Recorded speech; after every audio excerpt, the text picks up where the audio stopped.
ఈ దేశంలో మొఘలు వచ్చిన తర్వాత ఏ రకంగా అయితే వేల సంఖ్యలో హిందూ దేవాలయాన్ని ధ్వంసం చేసిండ్రో అదేవిధంగా 1862 సంవత్సరంలో నిజాం నవాబ్ అక్కడ ఉన్న కోటను కేంద్ర కారాగారంగా మార్చి అక్కడ దేవాలయంలో పూజలు నిషేధించి ఖైదీలతో పాటు రాముడి వారిని కూడా బందీ చేయడం జరిగింది అధ్యక్ష. ఇది ఎంతటి దుర్గారమైన చర్యనో, ఇది ఎంతటి దుర్మార్గమైన చర్యనో ఒకసారి ఆలోచించవలసిన అవసరం ఎంతైనా ఉంది అధ్యక్ష. అదే నిజాం నిరంకుశ పాలనకు వ్యతిరేకంగా తెలంగాణ విమోచన కోసం పోరాటం చేసిన దాశరథి కృష్ణమాచార్యులు, వట్టకోట అల్వార్ స్వామి వారు అటువంటి మహనీయులు ఎందరో ఆ కిల్లా జైల్లో బందీలుగా ఉంటూనే తమ రచనల ద్వారా ప్రజలను ఉత్తేజపరిచి నిజాం తెలంగాణ విమోచన కోసం పనిచేసిన దాశరథి గారు రాసిన నా తెలంగాణ కోటి రతనాలు విననే పదాలు ఈ రోజు కూడా 8వ గదిలో గోడల మీద రాసిపెట్టింది అధ్యక్ష. ఎత్తైన ప్రదేశంలో కురునాపీఠం పైన సాక్షాత్తు సీతారాముల వారు ప్రత్యక్షమై భక్తులకు దర్శనమిస్తూ మనకు కనిపిస్తారు అధ్యక్ష. పవిత్రమైన కోనేరు, ధ్యాన మందిరం, శ్రీరామ కళ్యాణ వేదిక ఇలా దాదాపు 60 ఎకరాల విస్తీర్ణంలో రఘునాథ ఆలయం కట్టబడింది అధ్యక్ష. ఇది పాలకుల నిర్లక్ష్యం వల్ల ఈరోజు శిథిలావస్థలో ఉంది అధ్యక్ష. ఇలాంటి 1000 ఏళ్ల చరిత్ర కలిగిన కోట, 100 ఏళ్ల చరిత్ర కలిగిన పురాతన దేవాలయం, దాశరథి వట్టకోట అల్వార్ స్వామి వారి మహనీయులు, తెలంగాణ విమోచన పోరాట యోధులు ఎందరో మహనీయులు గడిపిన ప్రదేశాన్ని ఒక పర్యాటక కేంద్రంగా అభివృద్ధి చేయాల్సిన బాధ్యత ప్రభుత్వం పైన కూడా ఉందని తెలియజేస్తున్నాను అధ్యక్ష. మినిస్టర్ గారు. అధ్యక్ష, సభ్యులు చెప్పిన అంశాన్ని నోట్ చేసుకోవడం జరిగింది. ఏం కావాలో మాత్రం స్పష్టంగా అడగలేదు అధ్యక్ష, నోట్ చేసుకోలేదు అధ్యక్ష. శ్రీ విజయుడు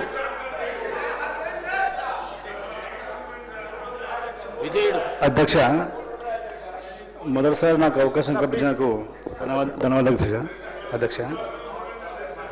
అధ్యక్ష, నన్ను అసెంబ్లీ పంపించిన జోగులమ్మ తల్లి ఆశీస్సులతో, నా అల్లంపూర్ తాలూకా ప్రజల దీవెనతో ఇక్కడ పంపించిన అధ్యక్ష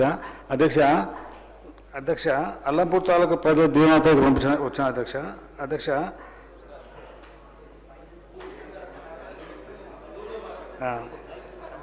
అధ్యక్ష, అల్లంపూర్ తాలూకా ప్రజల దీవెనతో ఇక్కడ వచ్చేసా సార్. నా అల్లంపూర్ తాలూకా ప్రజలకు ప్రతి ఒక్కరికి పేరు పేరున హృదయపూర్వక పాదాభివందనం తెలుస్తుంది అధ్యక్ష. అల్లంపూర్ జోగులమ్మ తల్లి రాష్ట్రంలో ఏకైక శక్తిపీఠం అధ్యక్ష. అల్లంపూర్ టెంపుల్ని డెవలప్ చేయవలసిందిగా నా జిల్లా మంత్రి జూపకృష్ణ గారిని కోరుతున్నాను అధ్యక్ష. టూరిజం చేసిన అధ్యక్ష నా అల్లంపూర్ని టూరిజం ప్లేస్గా చేయాలని మా జిల్లా మంత్రి వాళ్ళు జూపకృష్ణ కోరుతున్నాను అధ్యక్ష. అల్లంపూర్ ప్రజలకు అధ్యక్ష, ఉద్యోగస్తులకు పక్కన అల్లంపూర్ ప్రజలకు ఉద్యోగస్తులకు అధ్యక్ష పక్కన ఉన్న ఏపీ అధ్యక్ష కర్నూలు ఆ కర్నూలులో 2 ఆరోగ్యశ్రీ వర్తింపజేసే చట్టం చేయాలని కోరుతున్నాను అధ్యక్ష. అధ్యక్ష. అదేవిధంగా అధ్యక్ష, నా అల్లంపూర్ రోడ్లు అధ్వానం ఉండదు అధ్యక్ష. ఆ రోడ్లకు కూడా ప్రత్యేకంగా నిధులు ఇచ్చి అల్లంపూర్ డెవలప్ చేయాలని కోరుతున్నాను అధ్యక్ష. అధ్యక్ష, థ్యాంక్ యూ అధ్యక్ష. గౌరవ సభ్యులు కోరినటువంటి జోగులాంబ అమ్మవారి శక్తిపీఠాన్ని తప్పకుండా అభివృద్ధి చేసే కార్యక్రమం చేయడం జరుగుతుంది. మిగతా అంశాలను నోట్ చేసుకోవడం జరిగింది అధ్యక్ష. శ్రీ మేఘారెడ్డి గారు.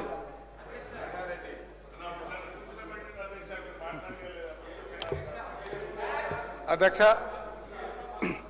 ధన్యవాదాలు అధ్యక్ష.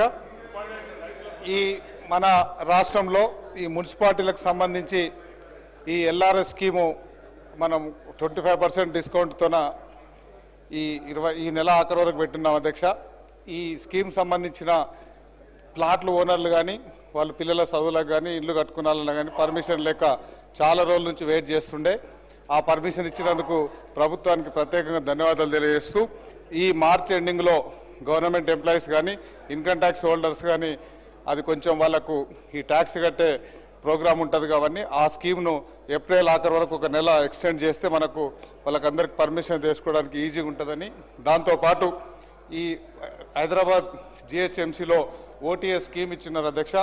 అది కూడా రాష్ట్రంలో ఉన్న అన్ని జిల్లాలకు అన్ని మున్సిపాలిటీలకు కూడా ఇస్తే అది కూడా అందరూ ఉపయోగించుకుంటారు కాబట్టి అది కూడా మన ప్రభుత్వం దృష్టిలో పెట్టుకోవాలని, దాంతోపాటు ఈ వనపర్తి నియోజకవర్గంలో ఈ కెనాల్స్కి సంబంధించి D8 D5 Buddharam right canal Ganpuram right canal గన్పూర్కి సంబంధించిన ఈ కెనాల్స్ అన్నీ ఈ ఎండాకాలంలో ఆ టేల్ ఎండ్కి వాటర్ పోవట్లేదు కాబట్టి ఆ సిల్ట్ తీసేసి ఆ జంగల్ క్లియరెన్స్ తీయాలని అది కూడా గౌరవ మంత్రి గారు దృష్టిలో పెట్టుకోవాలని, దాంతోపాటు పెబ్బేరు కొత్త రెవెన్యూ డివిజన్ అడిగినాం, కొన్ని మండలాలు అడిగినాం, అవి కూడా కొన్ని కన్సిడర్ చేయమని అడుగుతూ వనపర్తి నియోజకవర్గంలో బైపాస్ రోడ్ కానీ కొన్ని కాంచెరుకు సంబంధించిన పెద్దగూడెం సవాయిగూడెం సంబంధించిన ఆ కెనాల్ ఫారెస్ట్ రెవెన్యూ ఇష్యూ ఉంది, దాన్ని కూడా దృష్టిలో పెట్టుకోవాలని కోరుకుంటూ, దాంతోపాటు జేఎన్టీతో పాటు కొన్ని 12 SC ST BC minority schools అన్ని ప్రైవేట్ ఆర్గనైజేషన్లు ఉన్నాయి, దానికి సొంత భవనాలు చేయాలని, దాంతోపాటు అతి ముఖ్య విషయం మా డిప్యూటీ సీఎం గారు ఇక్కడ ఉన్నారు. వనపర్తిలో ఈ హైదరాబాద్ చుట్టుపక్కలనే హైడ్రా ఆపరేట్ చేస్తున్నారు. వనపర్తిలో పెబ్బేర్ సంతకు సంబంధించి ఆసియా ఖండంలో అతిపెద్ద సంత, దాని మీద కొంతమంది కన్నుబడి కబ్జా చేస్తున్నారు. దాంతోపాటు వనపర్తిలో టెంపుల్ ల్యాండ్కి సంబంధించి అది కబ్జా అయింది. దాంతోపాటు ఆలంపూర్ కాన్స్టిట్యున్సీలో మానపోడు మండలంలో కృష్ణానదిని కూడా కొంచెం కబ్జా చేస్తున్నారు. గౌరవ డిప్యూటీ సీఎం గారికి ప్రత్యేకమైన రిక్వెస్ట్, హైడ్రాన్ ఒక్కసారిగా వనపర్తి సైడ్ పంపిస్తే అక్కడ చాలా అవసరం ఉంది కాబట్టి అది కూడా పంపించమని కోరుకుంటూ, దాంతోపాటు ఈ వనపర్తికి సంబంధించిన ఇంకా చాలా ఇష్యూస్ ఉన్నాయి, గౌరవ మంత్రివర్యులకి ప్రాతపూర్వకంగా ఇస్తాం, అవన్నీ చేయాలని కోరుకుంటాం. Thank you. గౌరవ సభ్యులు మేఘాడు చెప్పిన అంశాన్ని నోట్ చేసుకోవడం జరిగింది అధ్యక్ష. శ్రీ పాయం వెంకటేశ్వర్లు.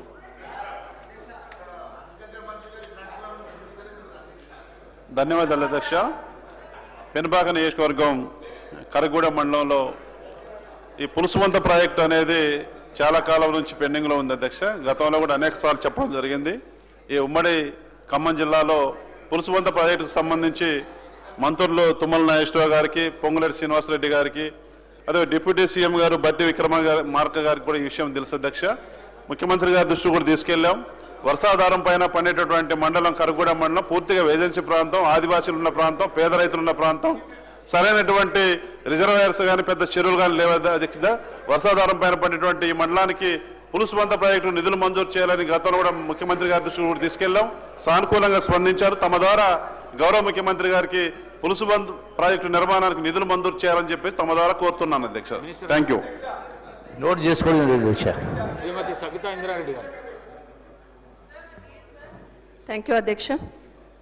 అధ్యక్ష, నెల రోజుల ముందు వరకు 4th సిటీ అనేవాళ్ళం అధ్యక్ష, ఇప్పుడు ఫ్యూచర్ సిటీ. 7 మండలాలు 54 గ్రామాల పరిధిలో ఏర్పాటు చేస్తామని ప్రభుత్వం ప్రకటన చేసింది అధ్యక్ష. మహేశ్వరం, కందుకూర్, యాచారం, మంచాల్, ఇబ్రాహీంపట్నం, కడతాల్, ఆమన్గల్ 7, దాంట్లో 54 గ్రామాలు తీసుకుంటామని అనౌన్స్ చేశారు అధ్యక్ష. అధ్యక్ష, గతంలో ఈ 4 మండలాల్లో 4 మండలాలలో 14,000 ఎకరాల ల్యాండ్ అక్వైర్ చేశాం అధ్యక్ష. అప్పుడు దాదాపు 1,500 కోట్లు పెట్టి. నాకు అర్థమైంది ఏంటంటే ఆ ల్యాండ్ ఉన్నంత వరకే ఫ్యూచర్ సిటీ అనేది చేస్తున్నారని అర్థమవుతుంది అధ్యక్ష. కానీ ఇక్కడ ఉన్న గ్రామస్తులందరూ ఆందోళన చెందుతున్నారు. కొన్ని మండలాలలో ఎగ్జాంపుల్ అధ్యక్ష కందుకూరు ఉంది. దాదాపుగా 30-40 సంవత్సరాల నుండి మండలంతో ఒకటిగా ఉంటే 35 గ్రామ పంచాయతీలలో 26 గ్రామ పంచాయతీలు ఫ్యూచర్ సిటీ అంటున్నారు అధ్యక్ష. మిగతా 9 గ్రామ పంచాయతీలు నేందూరు, జైత్వరం, బొచ్చపల్లి, పుల్మామిడి, దన్నారం, చిప్పలపల్లి, మురళీనగర్, దావత్గూడ తండ, పెద్దమ్మ తండ, ఇట్లా 9 గ్రామాల అధ్యక్ష. వీళ్ళందరూ ఆందోళన చెందుతున్నారు. రేపొద్దున ఫ్యూచర్ సిటీ బాగా డెవలప్ అయితే మేమందరం కూడా దీపం చుట్టూ చీకట్లాగా అయిపోతుంది మా పరిస్థితి అని ఆందోళన చెందుతున్నారు. కాబట్టి నా రిక్వెస్ట్ ప్రభుత్వానికి ఏంటంటే, కొంత ల్యాండ్ ఉన్నంత వరకు ఫ్యూచర్ సిటీ అంటున్నారు, అట్లా కాకుండా 7 మండలాలను కూడా ఫ్యూచర్ సిటీగా డిక్లేర్ చేయండి అధ్యక్ష. ఆటోమేటిక్గా అదంతా కూడా డెవలప్ కావడానికి అవకాశం ఉంటుందని అక్కడున్న ప్రజలందరూ ఆశిస్తున్నారు. కాబట్టి అది ప్రభుత్వం ఆలోచించాలి.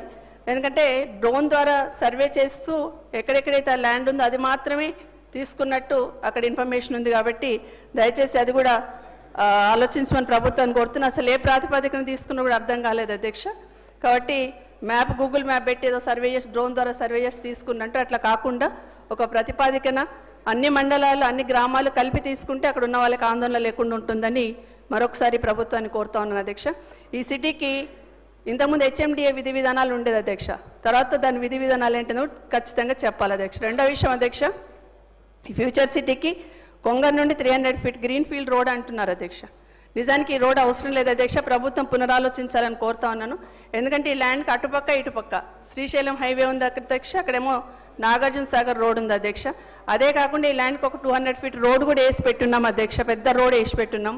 అదే కాకుండా ఈ ల్యాండ్కి ఒక 10-15 రోడ్లు ఉంటాయి అధ్యక్ష, చుట్టూ అన్నీ కూడా డబుల్ రోడ్లు అధ్యక్ష. కావాలంటే ఆ రోడ్లను డెవలప్ చేయండి, ఈ రోడ్ అవసరం లేదు, దయచేసి ఆలోచించమని కోరుతా ఉన్నాను. అదే కాకుండా మరి ఒక్క 15,000 ఎకరాల ల్యాండ్ అక్వైర్ చేయాలనే ఆలోచన ప్రభుత్వానికి ఉందని అక్కడ ప్రచారం జరుగుతూ ఉంది అధ్యక్ష. ఇప్పటికీ ఒక 2,500 ఎకరాలకి మళ్ళీ నోటిఫికేషన్ ఇచ్చారు అధ్యక్ష. ప్రభుత్వం దగ్గర ఇప్పటికే 14,000 ఎకరాల ల్యాండ్ ఉంది అధ్యక్ష. మళ్ళీ ఇప్పుడు దాదాపు అన్ని విలేజెస్లలో యాచారం మండల్లో ఒక విలేజ్ తీసుకున్నారు అధ్యక్ష, నా నియోజకవర్గంలో 3 విలేజెస్ తీసుకున్నారు అధ్యక్ష. ఉదాహరణ తిమ్మాపూర్ కిషన్ రెడ్డి గారి గ్రామ పంచాయతీ అధ్యక్ష, ఇది 600 ఎకరాలు తీసుకున్నారు అధ్యక్ష. మొండిగౌరెలు 800 ఎకరాలు, తిమ్మాయపల్లిలో 800 అంటా ఉన్నారు, రావిరాలలో 300, ఇట్లా మొత్తం ఒక 3,000 ఎకరాలకు మళ్ళీ ల్యాండ్ అక్విజిషన్ నోటిఫికేషన్ ఇచ్చారు. ఇప్పటికే 14,000 ఎకరాలు మన దగ్గర ప్రభుత్వ ఆధీనంలో ఉంది మీ దగ్గర. కాబట్టి ఈ ల్యాండ్ అక్విజిషన్ విరమించాలని ప్రభుత్వాన్ని కోరుతా ఉన్నాను అధ్యక్ష. ఇదే కాకుండా ఇంకా 15,000 ఎకరాలు అక్వైర్ చేస్తున్నా పబ్లిసిటీ చేస్తున్న అధ్యక్ష. దయచేసి ల్యాండ్స్ అక్వైర్ చేయకుండా ఉంటే బాగుంటుందని కూడా ఈ ప్రభుత్వాన్ని కోరుతా ఉన్నాను అధ్యక్ష. సభ్యురాలు చెప్పిన అంశాన్ని నోట్ చేసుకోవడం జరిగింది అధ్యక్ష. రాకేష్ రెడ్డి గారు, రాకేష్ రెడ్డి గారు.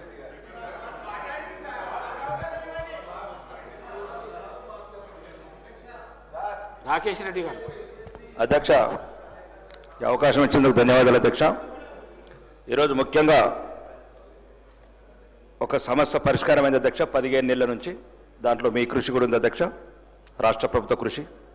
ముఖ్యంగా 15 నెలల నుంచి మీరు, గౌరవనీయ ముఖ్యమంత్రి గారు, రాష్ట్ర ప్రభుత్వము అందరూ టీటీడీ లెటర్ల సమస్య పరిష్కారమైంది అధ్యక్ష. ముఖ్యంగా ఈ టీటీడీ లెటర్ల ఎమ్మెల్యేలందరికీ ఈరోజు చాలా ప్రశాంతంగా ఉంది.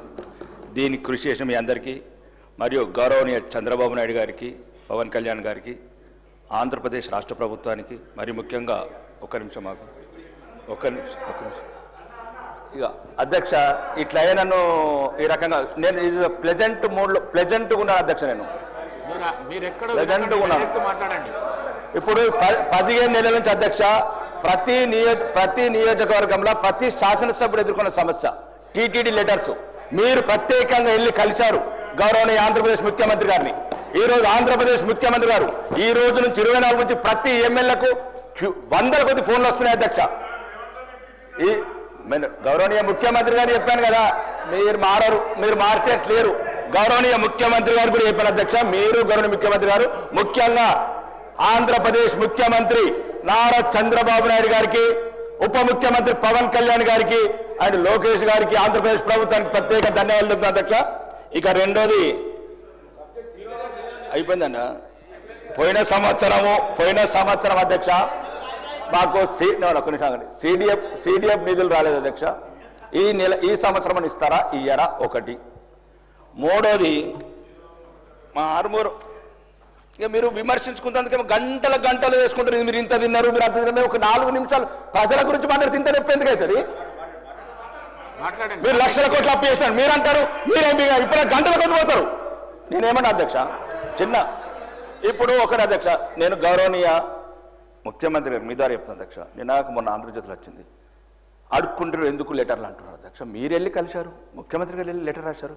మళ్ళీ నేను ఒక సమావేశంలో మన దగ్గర వైట్ ఈడ్ ఉంది, ఎందుకు టీడీ లెటర్ అడుక్కోవడం అంటున్నాడు. ఒకటి అధ్యక్ష, ఇది రాష్ట్రాల మధ్య ఒరిస్సా వాళ్ళు మన యాదాద్రి గుట్ట కత్తున్నారు, వేములవాడ వెంకటేశ్వర స్వామి దగ్గర, వేములవాడ రాజరాజేశ్వర స్వామి దగ్గర కత్తున్నారు. ఈ ధర్మము ఈ మతం ఒకరికి సంబంధించింది కాదు అధ్యక్ష. ఈ రాష్ట్ర వాళ్ళు ఆ రాష్ట్రం పోతారు, ఆ రాష్ట్రం ఒకటి. దయచేసి ఇట్లా అన్నారు అనుకో, మళ్ళీ కారం పోసినట్లకు ఎందుకు ఇచ్చిన లెటర్లని ఇట్లా దయచేసి ఇట్లాంటి మాటలు మాట్లాడకూడదు. ముఖ్యంగా ఇక 15 నెలలు అయింది అధ్యక్ష. దయచేసి గౌరవనీయ ముఖ్యమంత్రి గారు, మంత్రులు ఆ పదం బంద్ చేయండి అధ్యక్ష. అప్పులు అప్పులు అప్పులు అప్పులు ప్రజలకు అర్థమైపోయింది అధ్యక్ష, రాష్ట్రం అప్పుల పాలైపోయిందని. ప్రతిరోజు ఏ మంత్రి ఏ సమావేశంలో ఉన్నా నిరుత్సాహపడుతున్నారు రాష్ట్ర ప్రజలు. చాలా మందికి అర్థమైపోయింది, ఇప్పట్లో కొన్ని రావు. మీరు రోజు చెప్పే అవసరం లేదు ప్రజలకు. ఇప్పుడు ఏదో నారాయణ చైతన్య గారు నెంబర్ వన్ రోజు అదేనా అధ్యక్ష? అయిపోయింది, అందరికి అర్థమైంది 8 లక్షల కోట్ల అప్పు ఉంది. ఇప్పట్లో మేము వీళ్ళు చెప్పిన ఏం వచ్చేటట్టు లేదన్నారు సార్, అర్థమైంది.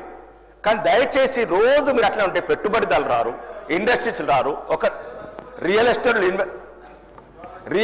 ఇన్వెస్ట్ చేయరు. అధ్యక్ష ఇది కూడా ఆలోచించండి, రెండు వైపులు ఆలోచించండి. అప్ప ఒక్క రోజులో తీరేది కాదు అధ్యక్ష, అది ఉన్నది అప్పు ఒక్క రోజు తీరేది కాదు. తర్వాత ఎట్లనో తీసి తీర్దాము, లేకపోతే ఏమైనా ఉంటే భూములు అమ్మేద్దాం, అది 400 ఎకరాలు పెట్టి ఇంకో 4000 ఎకరాలు అమ్మేద్దాం, అయిపోతుంది. ఇష్యూ అది కాదు అధ్యక్ష. నేను ఒకటి అధ్యక్ష, నా సమస్య ప్రోటోకాల్ అధ్యక్ష మీ దృష్టికి తీసుకొచ్చాను. గౌరవనీయ మంత్రి గారు, మా ఇన్ఛార్జ్ మంత్రి గారు దృష్టికి తీసుకొచ్చాను అధ్యక్ష. కలెక్టర్ కూడా ఫోన్ చేశారు, గౌరవనీయ మినిస్టర్ గారు. వాళ్ళు ఏమంటారు అధ్యక్ష, అధికారులు మేము పోకున్నా కానీ కొబ్బరికాయ కొడుతున్నారు, ఫౌండేషన్ టోన్ ఎత్తున్నారు. అధికారులు మేము పోకుండా వేస్తున్నారు అంటున్నారు.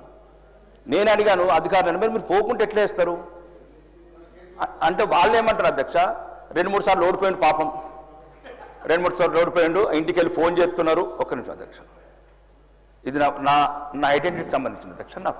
నా కోటేసి గెలిపించారు అధ్యక్ష. రోడ్లు అన్ని అతనే, ఒక ప్రభుత్వ కార్యక్రమాలు అతనే నిర్వర్తిస్తుంటే గౌరవనీయ మంత్రి గారు, ఇన్ఛార్జ్ మంత్రి గారు ఫోన్ చేశారు కలెక్టర్కు ఇది జరగకూడదని. కానీ కలెక్టర్ గారు ఏమంటున్నారు, సార్ మేము అధికారులు పోకుండా చేస్తున్నారు అంటున్నారు. అట్లనప్పుడు పిచ్చాసుపత్రులు వేయండి.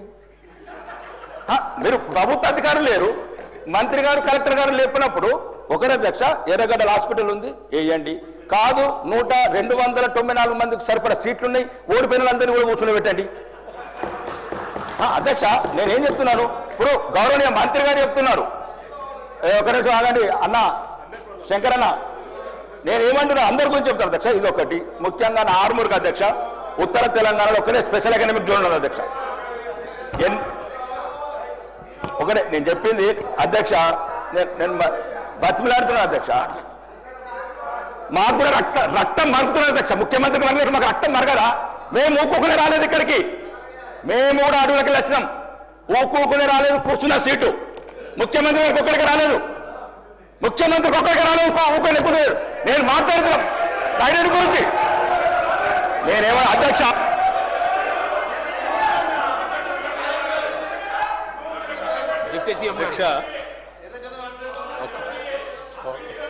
అధ్యక్ష 0 అవర్ పెట్టింది, 0 అవర్ పెట్టింది.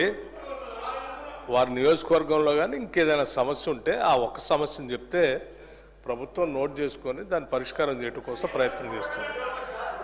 ఒక్క నిమిషం, 0 అవర్లో సమస్యను పక్కకు పెట్టి రాజకీయాల్లో ఆవశ్యంగా మాట్లాడుకొని లేకపోతే ఇంకో రకంగా ఏదో చేయాలనుకుంటే 0 అవర్ ఉద్దేశమే పక్కకు పోతుంది. గౌరవ సభ్యులు సరే, వారికి నేను విజ్ఞప్తి చేసేది ఏంటంటే, మీరు చెప్పాలనుకునే సమస్య గట్టిగా ఆవేశపడి అరిస్తే సమస్య పరిష్కారం కావద్దు దీక్ష. సభలో మీరు చెప్పాలనుకునేదైనా సమస్య ఉంటే సభ దృష్టి వినండి, కనీసం కొద్దిగా చెప్పాలనుకునేది ఉంటే చెప్పాలని సార్. వాళ్ళు ఆవేశంగా మాట్లాడాలనుకుంటే అంతకంటే ఆవేశంగా మాట్లాడే వాళ్ళు చాలా మంది ఉన్నారు ఇక్కడ అధ్యక్ష. That is not the solution. సమస్య ప్రభుత్వ దృష్టికి, సభ దృష్టికి తీసుకుని వచ్చి దానికి పరిష్కారం ఏంటనేది మంత్రి గారు చెప్తారు. దయచేసి మనం కనీసం సభ డెకరం మెయింటైన్ చేయాలి. ఎవరు ఇప్పుడు అదే చేశారా మీరు గతంలో? మీరు ఓడిపోయిన వాళ్ళని తీసుకొచ్చి కూర్చోబెట్టారా? మీరు ఆయన ఓడిపోయిన వాళ్ళని తీసుకొచ్చి కూర్చోబెట్టారా? సభ గురించి తెలియకుండా మాట్లాడితే ఎట్లా? పల్లా రాజశేఖర గారు ఏంటి మీరు రన్నింగ్ కామెంట్ ఇది కరెక్ట్ ఏం మాట్లాడుతున్నారు? మాట్లాడితే ఏమంటే దీనికి పద్ధతి ఉంది, సభ్యుడు ఏం మాట్లాడాలో కొత్తగా వచ్చి ఆయన చెప్తున్నారు. మీరు కూడా అట్లా మాట్లాడితే ఎట్లా? మీరు ఆయన గతంలో ఇదే చేశారా? Sir correct, all the time I been watching you. Sir ఇది సభ నడుపుకోవటం ఇది పద్ధతి కాదు. సభ ఉన్నతనాన్ని, గౌరవాన్ని కూడా కాపాడుకోవాలి. మైక్ దొరికింది ఏదైనా ఆవేశపై మాట్లాడి రన్నింగ్ కామెంటరీ చేసుకుంటూ కూర్చుంటే that is not correct. Let us debate it seriously.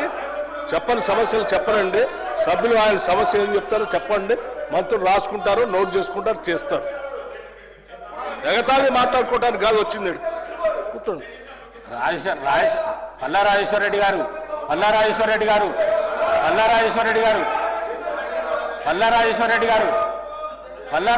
గారు